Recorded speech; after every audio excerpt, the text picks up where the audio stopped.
salam sejahtera untuk kita semua. Perkenalkan, nama saya Lailatul Fajrin, kelas 05 SMJE 037 dengan nomor induk mahasiswa 231010577. Mahasiswa Program Studi Manajemen S1 Universitas Pamulang. Pada kesempatan ini saya akan memaparkan proposal penelitian saya yang berjudul Pengaruh Influencer Marketing dan Kualitas Konten terhadap Keputusan Pembelian Produk Fashion pada Brand This is April. Penelitian ini disusun di bawah bimbingan Ibu Ria Aulia, SEI, MSc, selaku dosen mata kuliah metodologi penelitian. Presentasi ini saya sampaikan sebagai tugas akhir semester mata kuliah metodologi penelitian. Baik, untuk presentasi ini akan terbagi menjadi 3 bagian utama, yaitu pendahuluan, tinjauan pustaka, dan metodologi penelitian. Mari kita mulai dari bagian pertama.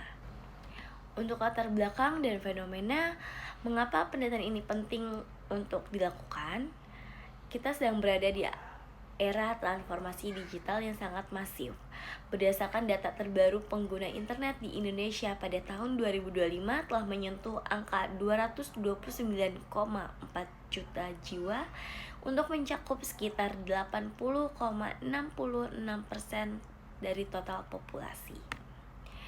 Perubahan perilaku konsumen ini memaksa industri fashion untuk beradaptasi. Brand fashion lokal tidak lagi bisa hanya mengandalkan toko fisik ataupun iklan televisi. Salah satu brand yang sangat menonjol dan pemanfaatan media sosial adalah This is April.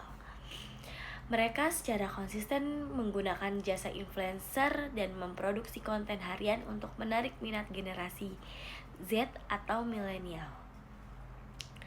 Namun, di tengah persaingan yang sangat ketat, muncul sebuah tantangan.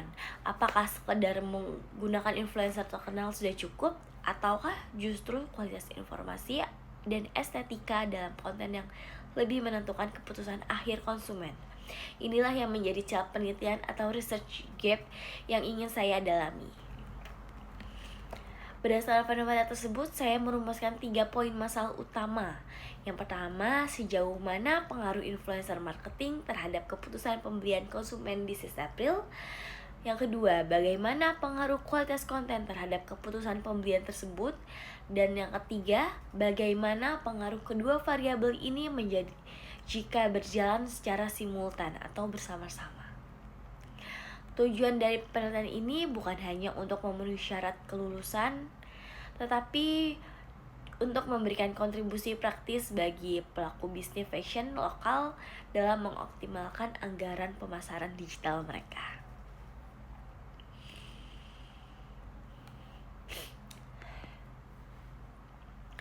Lalu dalam bab 2 ini saya akan membedah teori pendukung, yaitu influencer marketing atau X1 diukur melalui indikator kepercayaan, keahlian, dan daya tarik.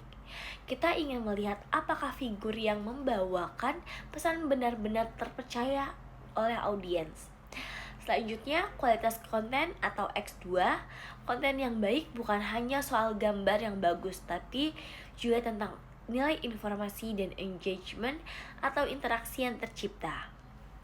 Lalu yang terakhir itu keputusan kepembelian atau Y, variabel Y, yang meliputi tahap pemilihan produk hingga transaksi. Hipotesis saya adalah terdapat pengaruh positif dan signifikan dari kedua variabel independen terhadap keputusan pembelian, baik secara parsial maupun simultan. Untuk membuktikan hipotesis tersebut, saya menggunakan pendekatan kuantitatif asosiatif. Yang pertama itu populasi dan sampel. Karena jumlah pengikut This is April sangat besar dan tidak terbatas, saya menggunakan teknik purposive sampling dengan rumus Cochrane, sehingga didapatkan sampel minimal sebanyak 100 responden. Kriterianya adalah mereka yang pernah melihat konten dan melakukan pembelian produk This is April. Lalu untuk teknik analisis, data Premier akan dikumpulkan melalui kuesioner skala Likert. Data tersebut kemudian akan diolah menggunakan software statistik atau SPSS melalui serangkaian uji, mulai dari uji validitas, uji reliabilitas, uji asumsi klasik, hingga analisis regresi linear berganda. Secara teoritis, penelitian ini diharapkan memperkuat literatur manajemen pemasaran digital. Secara praktif, bagi This is April, hasil ini bisa menjadi evaluasi apakah strategi konten mereka selama ini sudah tepat sasaran atau perlu diperbaiki dari sisi pemilihan influencernya. Demikian pemaparan proposal penelitian saya menyadari penelitian ini masih jauh dari sempurna. Oleh karena itu, saran dan masukan dari Bapak, Ibu dosen, dan teman-teman sekalian sangat saya harapkan. Terima kasih atas perhatiannya. Waalaikumsalam warahmatullahi wabarakatuh.